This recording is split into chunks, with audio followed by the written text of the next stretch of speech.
हाँ, hello students. इस video में हम कोल्डाज लॉ के बारे में डिस्कस करेंगे। पिछले वीडियो में बताए थे कि स्ट्रॉन्ग इलेक्ट्रोलाइट का ये कंडक्टिविटी हम कैसे निकालते हैं, है ना, that is and plus molar conductivity also. लेकिन वीक इलेक्ट्रोलाइट के केस में मोलर कंडक्टिविटी निकालना डिफ़िकल्ट है, क्योंकि उसका ग्राफ हमारा ऐसा आएगा। ये हमारा था किसका? स्ट्रॉन्ग इलेक्ट्रोलाइट का था। तो इसको पीछे की तरफ बढ़ा के निकाल लिए थे। एग्जाम्पल था KCl। प्रोसेस को बोला गया था एक्सट्रापोलेशन मेथड। अभी ये ग्राफ हमारा ऐसा आएगा। ये वीक इलेक्ट्रोलाइट का है। जैसे एग्जाम्पल हो गया CH3COOH। यहाँ पर कंसंट्रेशन था और यहाँ पर ये हमारा मोलर कंडक्टिविटी था। तो molar conductivity of a strong electrolyte eight infinite dilution can be calculated by the extrapolation method. 3 point लेके इसको पीछे खींच दिया गया था। But so far as the weak electrolyte is concerned, the graph is almost curved, so इसका extrapolation नहीं हो सकता है। तो इस वीक इलेक्ट्रोलाइट का मोलर कंडक्टिविटी इनफाइनाइट डाइल्यूशन पर मेजरमेंट करने के लिए कोल्डाज लॉ का यूज़ किया जाता है। कोल्डाज लॉ के जानने के पहले एक डेटा को थोड़ा देखते हैं। And what the Kohlrausch has taken. Suppose करो कि यू हैव टेकन NaCl और इसका मोलर कंडक्टिविटी इनफाइनाइट डाइल्यूशन पर हम निकालिए, वैल्यू आ गया A, ठीक है। सिमिलरली अब क्या किए, मोलर कंडक्टिविटी KCl का निकाले, इसका आया B। एक पेयर बना लिया गया। अब दूसरा पेयर लो। सपोज NaBr द वैल्यू कम C, molar conductivity again at 0 dilution, क्योंकि ये सब जितना भी है सब स्ट्रॉन्ग इलेक्ट्रोलाइट है, तो एक्सट्रापोलेशन से कैलकुलेट कर लेंगे। Now let us calculate KBr, that is B, है ना। Suppose NaI and KI, this is E and this is F, ठीक है। अब दूसरा एक सेट लिया गया। उस सेट में देखो यहाँ पर एनायन सेम था, अभी कटायन सेम लेंगे। मान लो NaCl और यहाँ पर NaBr ले लिया। इसका भी वैल्यू A हम लिख सकते हैं, बट क्लैरिटी के लिए मान लो हम यहाँ X लिखते हैं, कंफ्यूजन नहीं होगा। NaBr का वैल्यू आ गया Y। उसके बाद फिर हम ले लिए KCl और मान लो KBr, इसका वैल्यू आया P और इसका M। दूसरा ले लो LiCl, LiBr, दिस इज कुछ ले लो N and O। Got it. Kohlrausch साहब ने क्या किया कि ये सब वैल्यू कैलकुलेट करने के बाद उन्होंने सब्ट्रैक्ट किया इसको। तो A माइनस B सब्ट्रैक्ट करने पर एक वैल्यू आया कैपिटल X। यहाँ भी सब्ट्रैक्ट किए तो उनको वैल्यू आया कैपिटल X, और इसको सब्ट्रैक्ट किए तो भी वैल्यू आया capital X, right.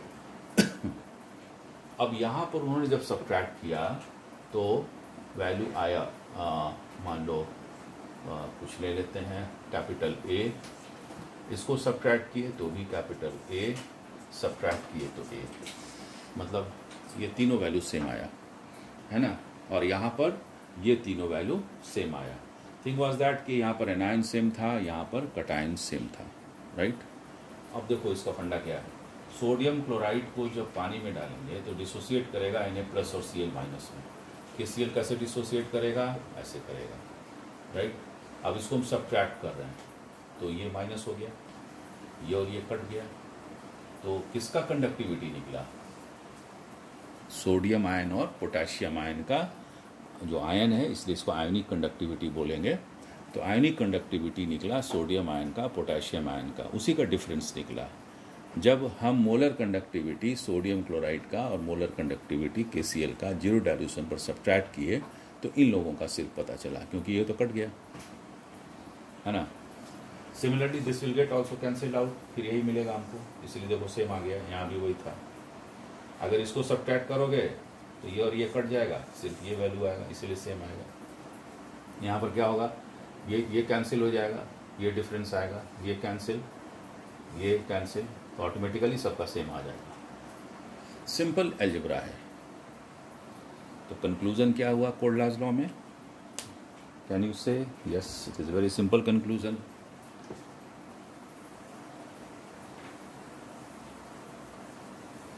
And that conclusion is law. तो क्या बोलेंगे? According to this law molar conductivity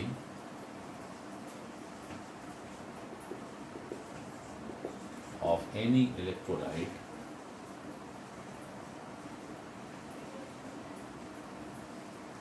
at zero dilution is the क्या था? algebraic sum of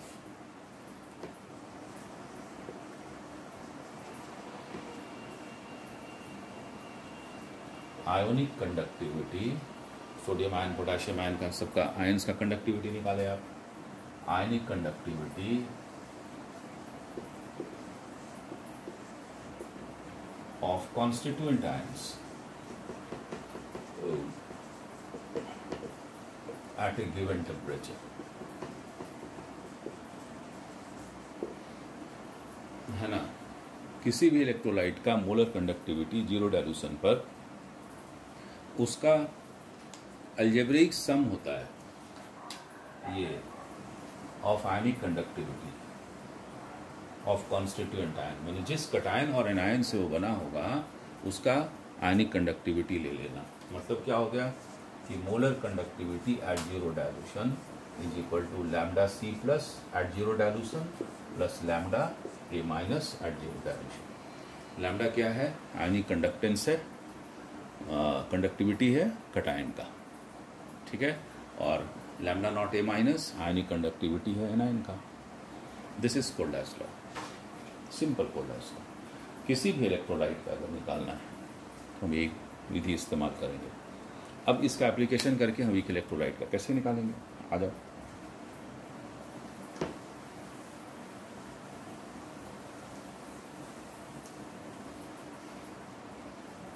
पहला application number 1,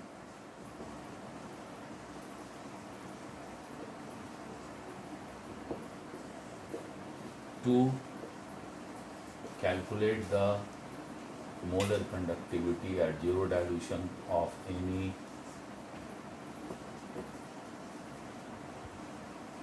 weak electrolyte. Let's suppose for acetic acid, ठीक है। तो acetic acid में कौन कौन सा एनायन है? एकटायन और एनायन है। तो इसको जब हम डिसोसिएट करवाएंगे तो ये हो गया CH3 COO minus and H+, acetate ion और हाइड्रोजन आयन। अब देखो क्या करना है तुमको। एसीटेट आयन का एक सॉल्ट चुनना है जो हाईली पोलर हो। तो अगर कोई निगेटिव के साथ सोडियम या पोटेशियम को जोड़ देंगे तो वो हाईली आयनिक बॉन्ड हो जाएगा, क्योंकि sodium potassium are very electropositive element. और H+ जो है उसके साथ कोई एनायन जोड़ दो, तो कोई भी हैलो ग्रुप जोड़ दो। Chlorine is the best one.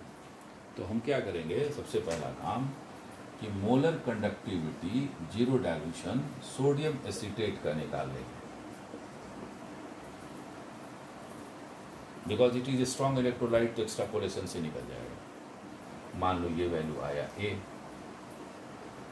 Suppose करो HCl, हाँ, मोलर कंडक्टिविटी HCl का निकालेंगे, है ना।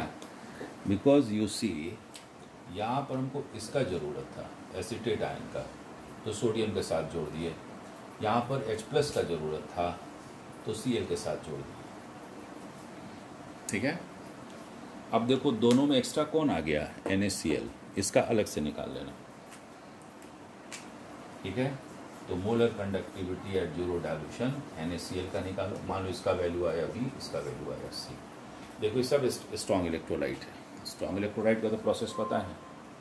Now what you do is that, suppose if you do by A + B and -C, तो ये अपने आयंस में जब टूटेगा तो कैसे टूटेगा, है ना। एक मिनट, ये टूटेगा CH3 COO- एंड Na+, उसका आयनिक कंडक्टिविटी का वैल्यू आएगा।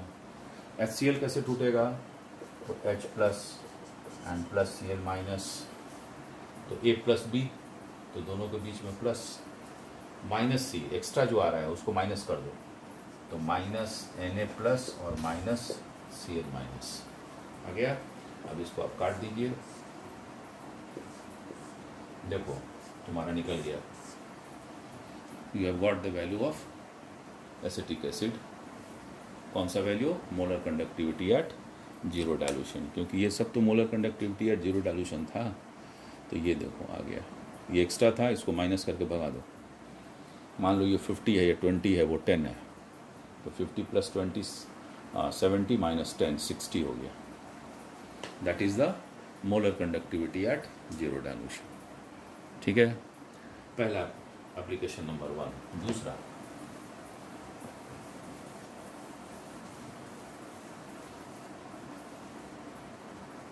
To calculate the degree of dissociation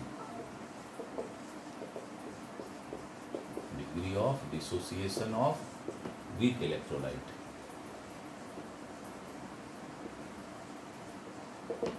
that is alpha.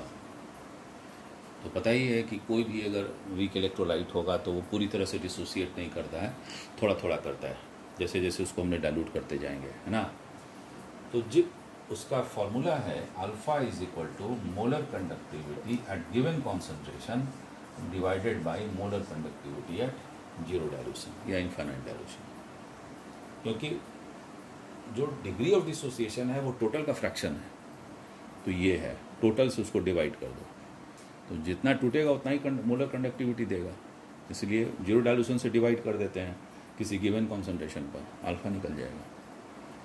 ठीक है ना, इसका हम लोग न्यूमेरिकल में बताएंगे। अच्छा, अभी बताएंगे। इसके बाद last, to calculate the equilibrium constant, third.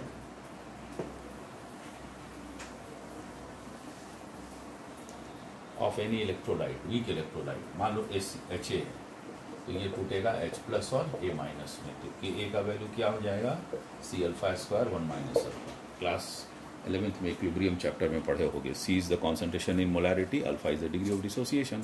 तो ये तो हम निकाल चुके हैं अभी सेकंड एप्लीकेशन से, और C हमारा कंसंट्रेशन दिया रहेगा, तो हम Ka निकाल लेंगे। ठीक है, अब हम लोग इस पर एक सिंपल सा न्यूमेरिकल बनाते हैं, है ना।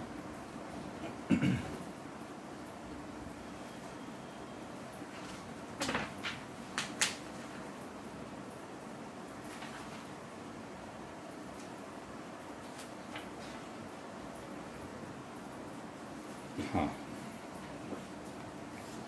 एक minute.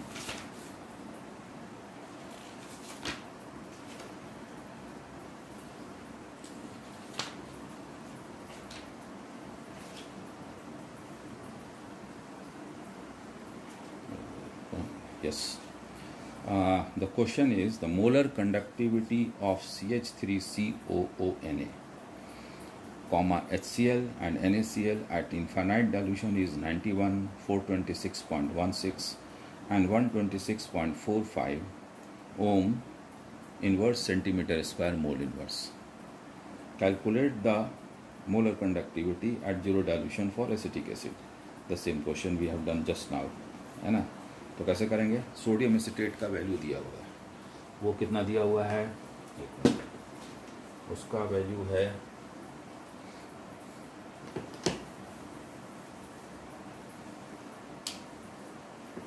CH3COONA. Just now we have done. How much it is? It is 91, है ना। हाँ, ohm inverse centimetre square mole inverse, ये दिया हुआ है। And that for HCl is 426.16, ठीक है, and that of NaCl that is equal to 126.45 ohm inverse centimetre square mole inverse. अभी हम लोग बात किए हैं, इस दोनों को ऐड करके इसको माइनस कर दो, आंसर आ जाएगा। ठीक है, नेक्स्ट हाँ ठहरो, पहले डेटा लिख देते हैं। Let's write the question first.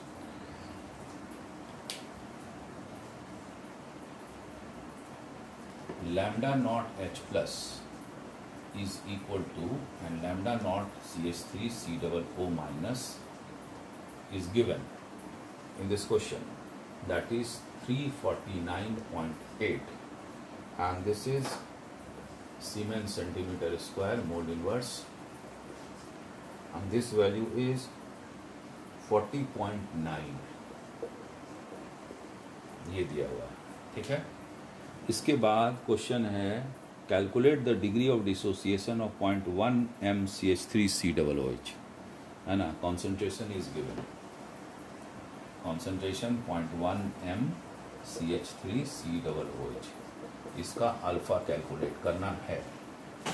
और उसके बाद molar conductivity of CH3 at this concentration is 5.2 siemens centimetre square mole inverse, और किसका दिया हुआ है, CH3COOH का, गिवन इस कॉन्सेंट्रेशन पर। तो molar conductivity at this concentration कितना दिया हुआ है, 5.2 सीमेन सेंटीमीटर स्क्वायर मोल इनवर्स, ये दिया हुआ है ना। तो अब हम लोगों को अल्फ़ा निकालना है। अब ये अल्फ़ा का फॉर्मूला हम लोग को पता ही है। अल्फ़ा का फॉर्मूला क्या था, molar conductivity at given concentration by molar conductivity at zero dilution. तो गिवन कॉन्सेंट्रेशन पर कितना दिया हुआ है, 5.2, और किस पर निकालना है हमको, है ना, ये जीरो डाइल्यूशन पर। तो जीरो डाइल्यूशन पर ये दोनों का जो कॉन्स्टिट्यूएंट एनायन होता है एसिटिक एसिड में, वो कौन कौन होता है, माइनस प्लस, एसिटेट आयन और H प्लस। तो दोनों का अलग अलग वैल्यू दिया हुआ है, दोनों को जोड़ दो तो कितना हो जाएगा, 9 8 17 के साथ में 1 और 10 हो गया, और 4 4 8 1 9, 390.7 ये आया। अल्फा का वैल्यू हम लोग को आ जाएगा, कैलकुलेट करेंगे तो आएगा 0.013, है ना। मतलब कितना परसेंट हो गया, 1.3%। 100 से मल्टीप्लाई कर दोगे तो परसेंटेज में आ जाएगा, ठीक है, दैट्स ऑल। और अगर इक्विलिब्रियम कांस्टेंट मांगने लगे तो आप आराम से निकाल सकते हैं, although it is not given in this question, so but you can do. Alpha you have calculated now, and C concentration is given, so you can put it. Got it? So this is the application of the Kohl's law, right? So इस video में इतना ही, है ना। और फिर अब अगले video में हम फिर चलेंगे अब EMF को लेकर करके। Thank you.